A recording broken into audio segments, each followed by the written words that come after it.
Welcome to the Strenuous Life Radio podcast where leaderpreneurs, entrepreneurs learn the essentials and soft skills of the strenuous life. And now, here's your guest host, Jamie.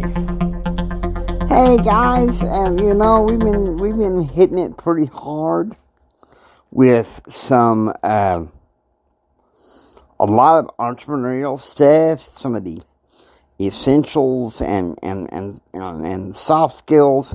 But I think it's time for the next 2 episodes to take a little break. Now, I'm giving JR a break for the day, but I figured we go ahead and this is 2-parter. I'm covering the first part. JR is going to cover the second part. We're talking about the complicated relationship between John and Jacqueline Kennedy. Okay? They both met the first time during the summer of 1949. They've exchanged a few words, but they seemed kind of distracted from each other at that time. And then one night in the spring of 1951, Charles and Martha Bartlett, some friends of the couple, invited them to a dinner party.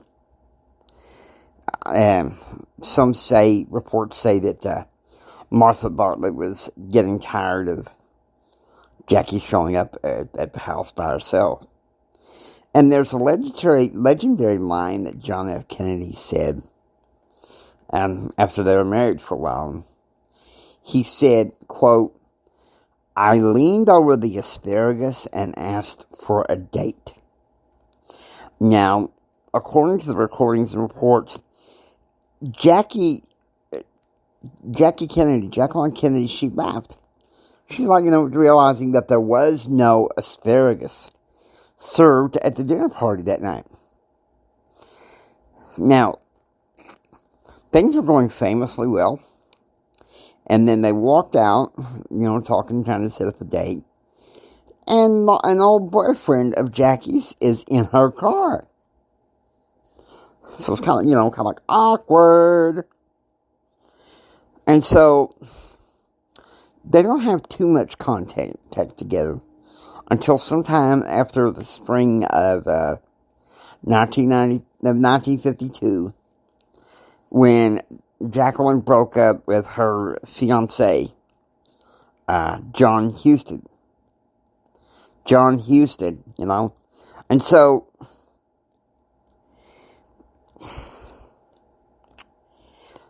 they began dating, and of course during the they couldn't get together too much because Jack was running for the Senate, and so Jackie called it a whirlwind courtship. But by the spring of 1953, it was obvious between them that they were deeply in love.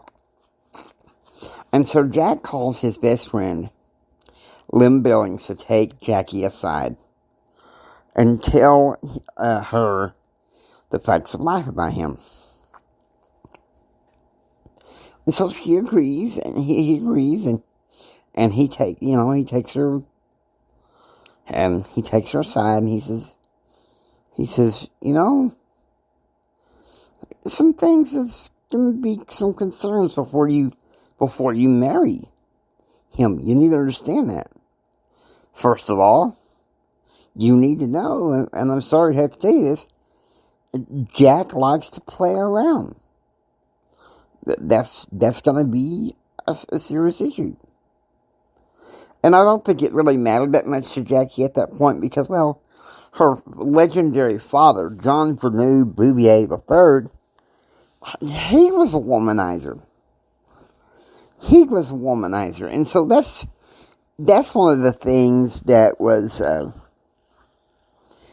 it didn't matter that much. And some might say that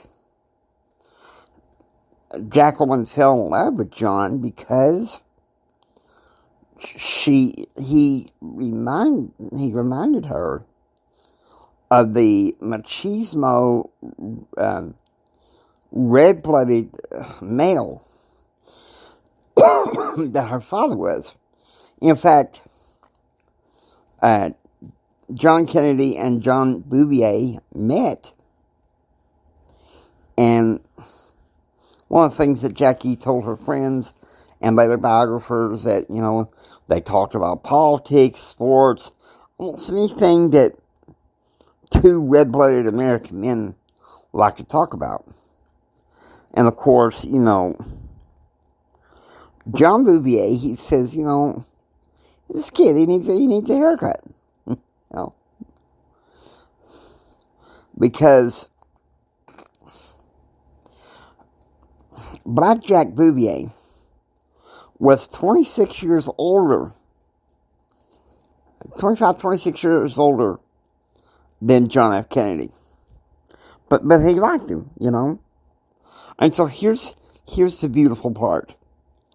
On September 12, 1953, they got married at St. Mary's Catholic Church in Newport, Rhode Island. We'll come back in a few days and JR will cover part 2. I hope you enjoy it. Now, I hope you enjoy listening to the Strenuous Life Radio. If you like what you hear, please subscribe and become a part of the Strenuous Life Radio family. It's Jimi Hendrix saying, don't just sit there and take it. Go out there and build your dreams so you can take it. Do what others don't so you can be what others won't. And go out there and do what others won't so you can have what others can't. Think strong, live strong, and live the strenuous life. God bless you guys, okay? Take care and have a blessed day.